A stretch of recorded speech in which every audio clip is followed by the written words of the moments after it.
UK inflation unexpectedly increased in December 2023. Neither the government, the Bank of England, or financial markets were expecting this. However, I'm not surprised at all. I certainly don't claim to have any special insights or ability to predict what's going to happen to inflation, but I just feel that there's a generally over-optimistic view that inflation is on its way back down to 2%. It's not impossible that this could happen, but I think it's more likely that it won't happen, and it's also possible that it could increase again, possibly significantly. In December, we see that the inflation has turned upwards. The blue line represents the Consumer Price Index, the principal inflation measure used by the Bank of England. It peaked in October 2022, but has pretty much consistently fallen since then. It's not a massive increase in December, but it really wasn't expected, and it's the first increase for more than 12 months. There's no need to panic that inflation is coming back, but I do think that we need to be a bit more cautious in assuming that inflation is going to keep decreasing. Things are a lot more uncertain than the government or Bank of England are saying.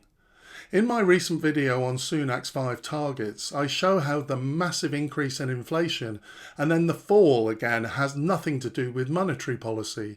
It's simply the impact of energy and fuel prices. When they went up, UK inflation went up. Now they've gone down, UK inflation has gone down. The yellow line shows core inflation, which excludes energy. So the increase in core inflation didn't go up as much, but it kept increasing until June 23, and it's remained consistently higher than the CPI. Part of the reason for this is that services inflation has remained persistently a bit higher. We can see this with the grey line. It didn't increase as much as total inflation because service providers are not as intensive users of energy as manufacturers. Let's look at a detailed breakdown of the December figures. On the point of services, we can see that inflation for the year to December 23 was 6.4%, significantly higher than the overall CPI figure of 4%, and also seeing an increase from the 6.3% in November. Looking at some of the service items, we can see that health has seen 7.3% inflation, communication services 8.5%, recreation and culture 5.7%, and restaurants and hotels 7%.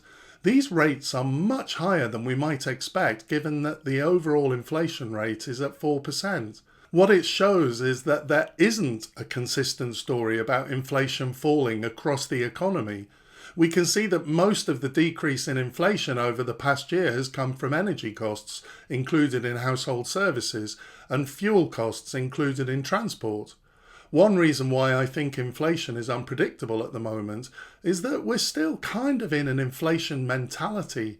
It's become possible for businesses to increase prices and profitability in a way that hasn't been the case for many years. I still think that companies are looking to increase prices. Also, wages have been rising significantly in response to the previous inflation, so businesses will be continuing to try to recoup that. The Bank of England is desperately hoping to massage the expectations of future price inflation down by making it clear that they will keep interest rates high. But I'm not really convinced that this is an effective policy. Even the Bank of England says that it takes 1 to 2 years for interest rates to really affect inflation. I think that there's every chance we will see continued sticky inflation and even more increases of the type we saw in December. We can see that the biggest contributor to increased inflation came from alcohol and tobacco, 12.9% in the year to December 23. Food prices are still increasing by 8%, and of course these are the items which really hit people in terms of the cost of living. The other major point of uncertainty relating to inflation are external shocks. The most recent global economic outlook produced by the World Bank states that conflict escalation could lead to surging energy prices with broader implications for global activity and inflation. This is a very real possibility. Increasing tensions in the Red Sea are already meaning that goods are having to travel around South Africa instead of going through the Suez Canal. According to this estimate, it takes a ship 34 days to go to the UK around the Cape of Good Hope, compared to 25.5 days using the Red Sea and the Suez Canal. This is likely in itself to have an effect on inflation in the coming months. If the conflict was to worsen, and if oil suppliers are dramatically affected, the impact on inflation could be very significant.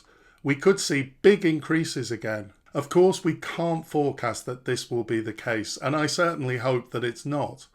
I have no clue what's going to happen to inflation in the next few months, but I do know that the self-satisfied politicians that tell us that they are successfully reducing inflation are barely even whistling in the wind. I hope you found this information useful. If you did, please consider liking and subscribing. I'd really appreciate that. Thanks for watching, and I'll see you next time.